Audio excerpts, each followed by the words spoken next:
Hello and welcome to this, the third in our video how-to series on creating galaxy lightning.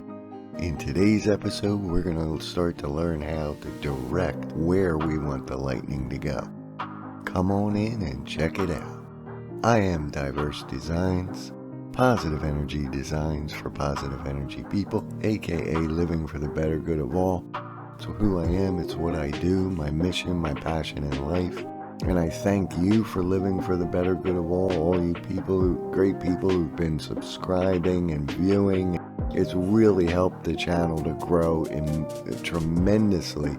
Even though I'm still so small scale, it's so appreciated just to know that I'm touching more people. But let's get into today's video. Don't mind the marks on the shirt. I did soak this in soda ash. I had pre-marked the shirt with a washable marker, but it didn't wash out in the soda ash. It'll come out in the end. So I'm going to start by marking off my diamond. I have soaked this in soda ash for about 25 minutes. We're going to do a diamond, somewhere about that area, and then we're going to have the lightning kind of radiate out from that emblem from a couple different places. And we're going to do that by just kind of scrunching those areas up. I'll show you when we get there. So let's get right to our diamond. Always start about 3 inches down from the bottom of the collar. I go down 6 inches, mark a halfway point at 3 inches, and then I mark out from the center point about 2 1/4 to 2.5 inches. Now I go to my overhead view. Yes, I did invest some more money because you guys have been so awesome to me in all these subscriptions and views this last month. It's amazing. So I wanted to do something special, keep improving, keep getting better for you guys. I want to be the best I can be for you. Keep these points trying to go toward that center half distance dot. You can usually get anywhere from 3 to 5 of these folds.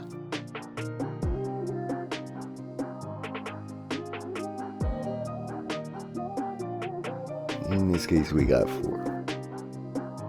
Now, when you pull up like that, when we make this bend, all these points are going to start to curve, and we're going to make 2 little loops, one inside another.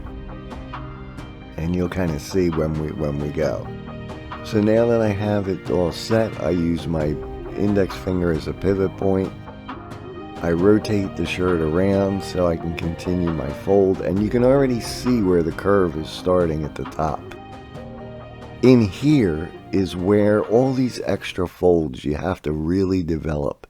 You'll see in some of when we get done the final product, you'll see why that's so important. The effects you get from it are just amazing. So again, there's my first little loop. As I pull up toward the top, it shows me where to make my next fold, which gives me my next loop. Now you won't get any more loops from this point.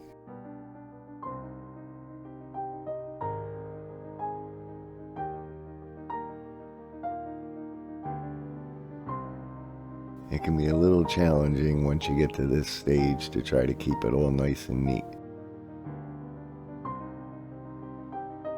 But don't worry about that. We can always fix that later.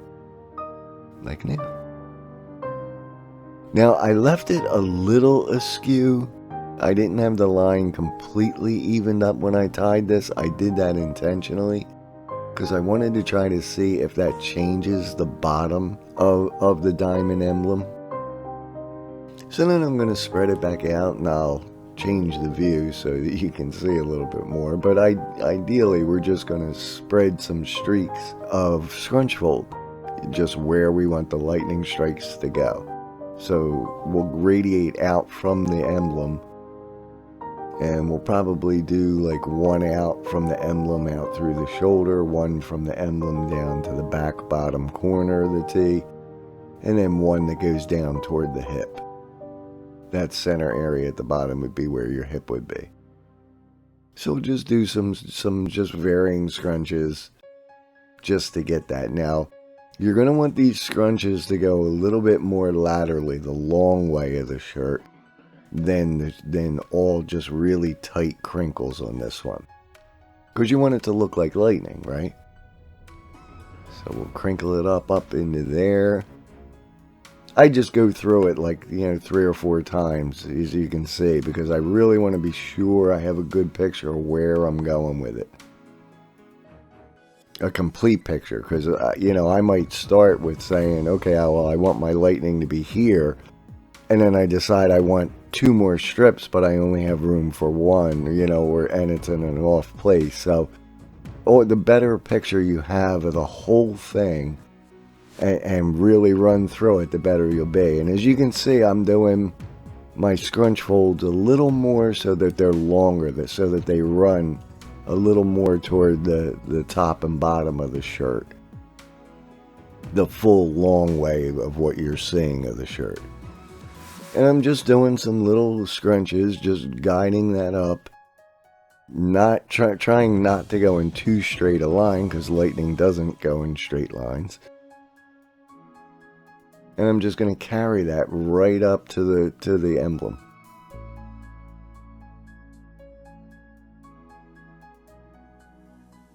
Ideally, if we were going to do 3 lightning bolts for 1/2, because you have to remember this is just 1/2 of the shirt. When we open it up, it'll be the same thing mirrored on the other side.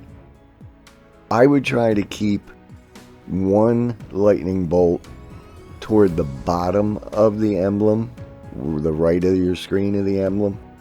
1 scrunch toward that goes from the left corner of where the emblem is tied, and then 1 that goes from the center out in any kind of odd shaped way. In this case, I'm trying to go up toward that upper corner of the shoulder of the sleeve. So I marked out roughly where I'm going to have those points.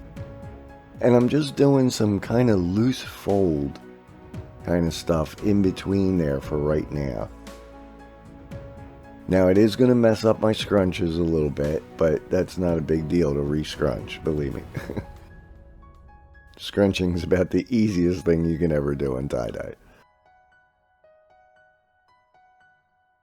And then I'm going to do some fan folds around the collar. Again, real loose. I don't want anything really neat in this. This is abstract. Bind it all up.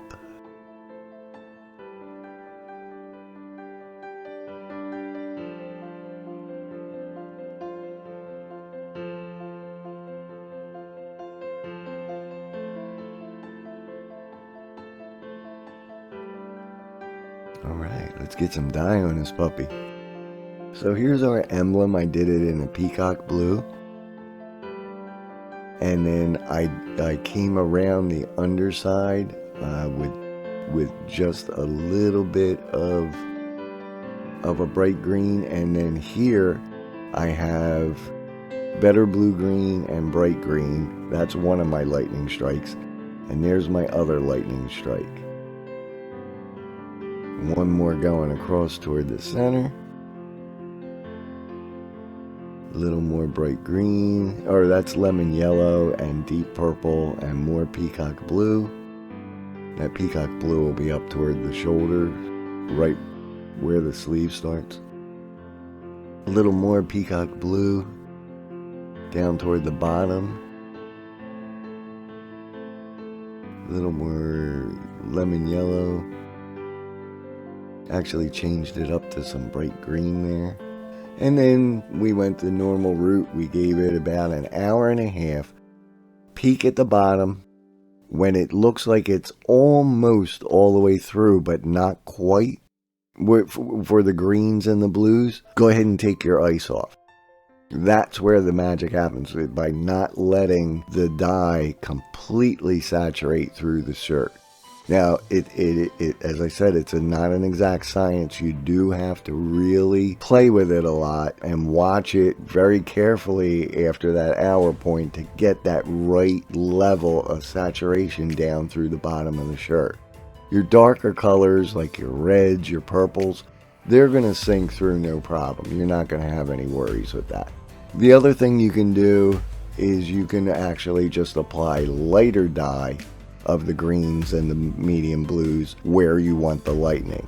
If you're doing top dye, which is what we're doing, where you lay the dye on top of the ice. So after washing it in Synthropol on hot water, well, after we rinsed it in warm, cold, and then steaming hot as you can take, you want to really work every bit of that shirt. I usually rinse it in cold and then warm until I have almost all the dye out. Then I unbind it, and that's when, while it's still folded in half, I go very slowly over every bit of each side of the shirt. That's where the magic happens. That's where you really develop and pop out all these little lightning bolts. Then we washed it in Synthropol, which is a textile detergent that stops the dye from reacting and bleeding back onto the clothes. Dried it in permanent press, gave it an iron, and here we are, our electric Aztec wonder. For some reason, this just like has some kind of Aztec look to me. It looks like some kind of like electric Aztec god deity kind of thing. And no, I haven't been smoking anything. It's kind of cool, the things you start to see. But we got some really cool lightning stuff going on here.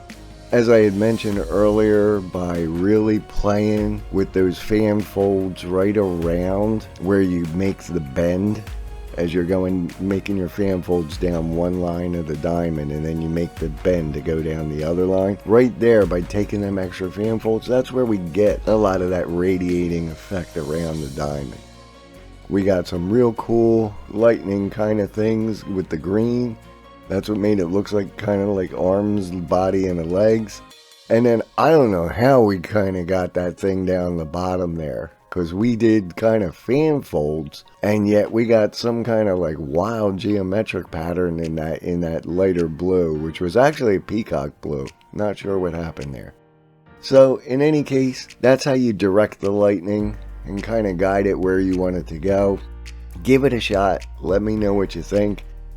You guys, again, thank you so much for all you've done to help grow the channel. I can't tell you what it means to me.